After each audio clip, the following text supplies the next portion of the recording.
Alrighty, everybody, welcome back to the garage now. We're going to be doing some front brake pads on this 89 Dodge Dakota. Now I believe 89 through maybe 96 should be the same. There is one small difference in which I will point out here in a second.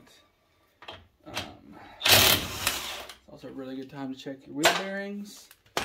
Everything really under here. Now, the one thing that I've noticed that's different, and there goes that center cap piece, is my old brake pads. I already did the other side, that's why I'm already aware of this. They have all these springs and things on them. The new ones I have don't, which is slightly concerning because I kind of like how it holds it out and it doesn't just kind of float back and forth. But I'm going to go ahead and try them and see how they work. If you never hear another thing about these, it means they worked fine. If I do have issues with them, I will make a review about it. Also, obviously, jack up your vehicle, take your tire off, use jack stands, and chalk your wheels. Mine's a manual. I don't know how well the e-brake works. I've never tried it, so I have it in gear and chalked. Now, right on back here, I still have the rubber pieces. But right on in, oh shit. Right on in there behind it, if you just stick your ratchet in there, I don't think mine's on loosen. There's yeah, it is. They're like a retainer piece. And you just undo one there and one down here as well. And then your whole caliper will pretty much slip right off. They're not super tight. In case I forget to say it, when you put these back in, make sure you get a little bit of grease on them, just because that's kind of what helps everything slide. Don't overdo it. I know some people just like to glob the grease on everything now. I'm going to say don't, because that rubber piece on the outside will just take it all off anyways. Now these things aren't that long threaded, but that rubber piece can make it seem like it's not coming out, even if it is all the way out. So, just kind of one of the things, if you feel like you're just sitting there ratcheting on it for days, it's probably out. And if you still have the rubber piece, well, that's probably all that's holding it. I do like to pull them out all the way just so I can grease them up. And yet again, see, I'm going here just for days now. She's probably out. Yeah. I do like to pull them out, you know, check them over. This one does actually have some old grease on it, which I'm semi-surprised about. You can just set them off to the side right now. I'm assuming this one's out, but maybe it had a couple extra threads on it that I didn't feel. And I don't have any pliers on me. A second. But I'm 100% sure that that is out. So what I do is I just pop this metal guy right there out. And then, so this is where there's a little bit of differentiation what people can do. So like, I'll try to pry that piece back in a little.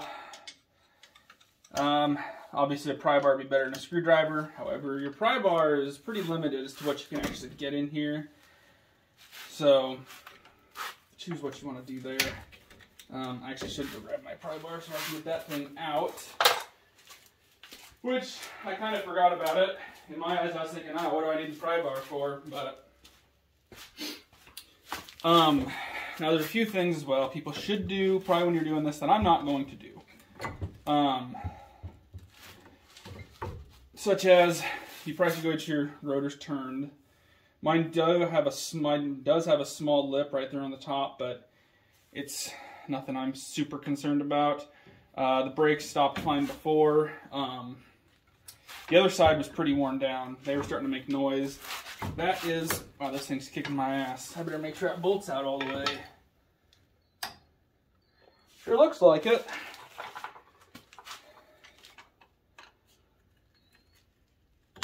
Yeah, definitely was. I don't know if that was holding me up just a smidge or not, but yes, it was. So, you should go get your rotors turned, in all honesty. You really should. Like I said, I'm not going to, just because these didn't feel warped, they didn't feel soft. There's still plenty of material left on mine to where I'm not super concerned about it.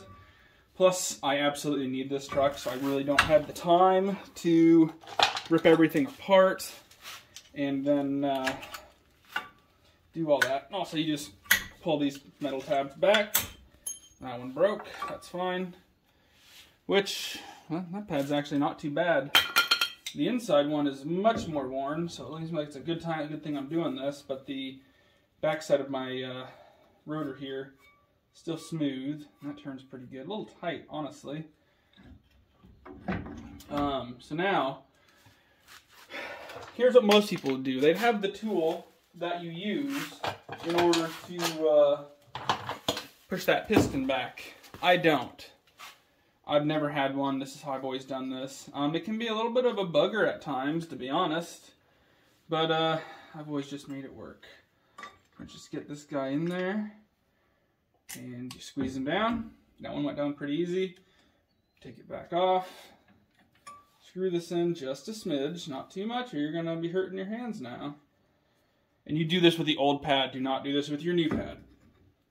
You will screw it up. Now see, once you force it in there, wait a second, because basically all you're doing is forcing fluid from your caliper back up your line, basically, in a sense, to your reservoir, but not really. And then I waited a second, pop that guy off, a couple little turns. If you overdo it, that's fine, just back it off slowly. Which, that one was close. And I don't know if you guys can see it or not, but this back here slowly going in. I'm honestly going to try to do all this in one take, so something's probably going to happen bad, and I'll have to cut eventually. And this is kind of one of them repeats. The tool's probably a lot faster. I don't know, I've never used one. I don't actually even think I know anyone that owns one. That's not at a repair shop. Which actually, I have a little bit of brake fluid dripping. So, hopefully it's out of my reservoir, because it wouldn't be crazy if I had it completely filled. This thing did used to have a brake leak, and like I said, it wouldn't be crazy if I had this thing completely filled, and now it's coming out of there, and that's exactly what's happening. I also don't think that it's helping anything that this thing is on an incline currently, because it's already leaning back and putting all of the fluid in the backside. But on the bright side, that means there's no clogs or blockages through here, I guess. Who are they barking at? I don't know who that is. Hey! Come here! Okay, so that was neat. Dogs are outside. But I think this will probably be my last time doing this. Just squeeze that baby again. You can tell about when it's in all the way. There's really no science to it. You could obviously see, and I might have to do it here, if I put the new pads in and it won't slide on, it's got to go in more. You take the new pads out, you put the old one back in. Do this another time or two, depending on how close you are. And then you go from there. I'm probably going to go one more just to be safe. And it really didn't go in much anymore, so it's there, really. So, now once it's held it for a second, if you just push it in and then let it off, I'm not sure if it'll come right out. I don't know. I'm normally doing 3 things at once whenever I do stuff. And then this guy just holds on by that. Plop him off. Take your new one. Know which way it was orientated on. Take your new one. Plop it in. So this is where the difference is. The old one here had springs and stuff. This new one doesn't. Don't know why. Same everything. I know it'll fit. Like I said, I did this on the other side already. So this one, well, a little more simple. You just kind of slide her in and hold it. And, make sure your brake lines are good, because you did just move them around a little bit. And this guy's in there like it's supposed to be. Doesn't hurt to double check stuff sometimes. Actually, he does not feel right, so we're going to look at that. Come on now. That is in there, right? And she's clamped in and everything, so I guess it's right.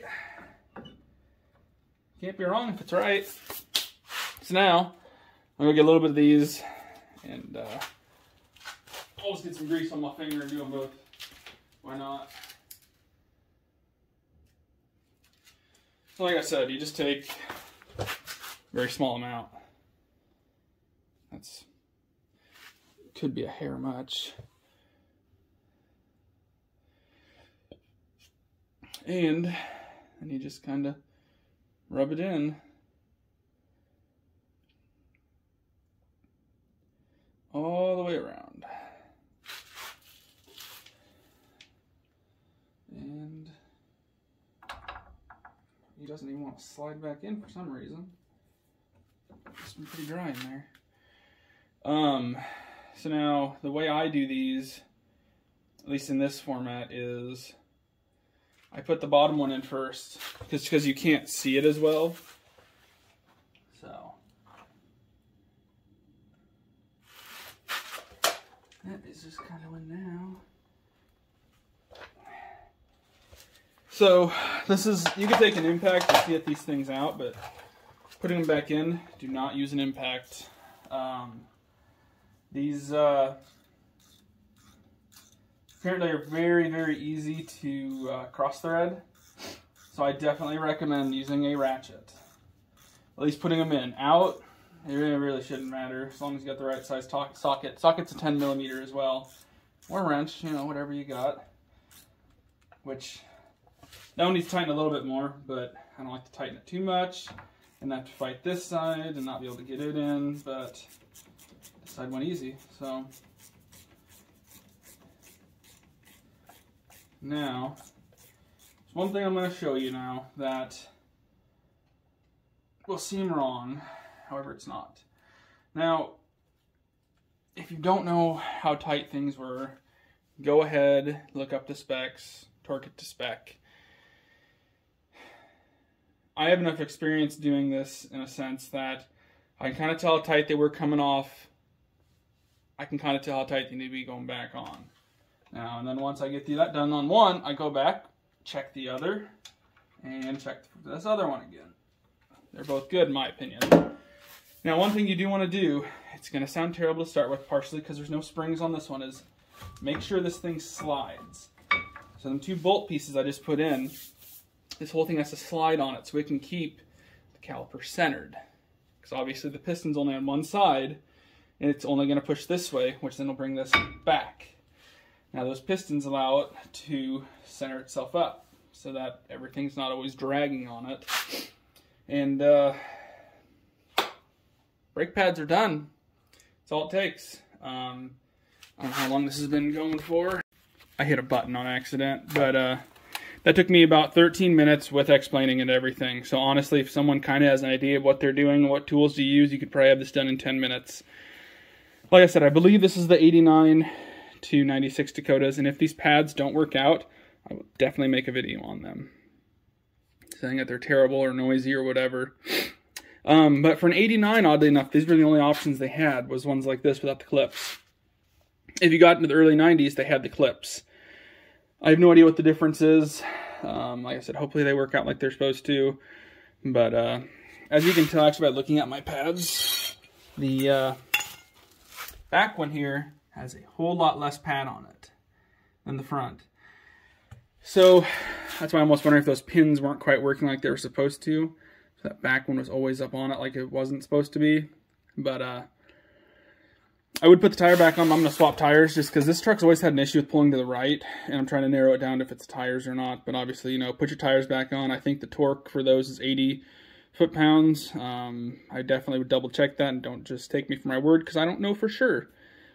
I'm not quite that far yet. So, thanks for watching. Sorry this video got cut into 2 pieces, but it'll be one for you guys. So, thanks for watching. If anyone has any experience with these and thinks they're pieces of crap, let me know. I'll happily just go buy a different set and change them out. So, that's all. Thanks for watching.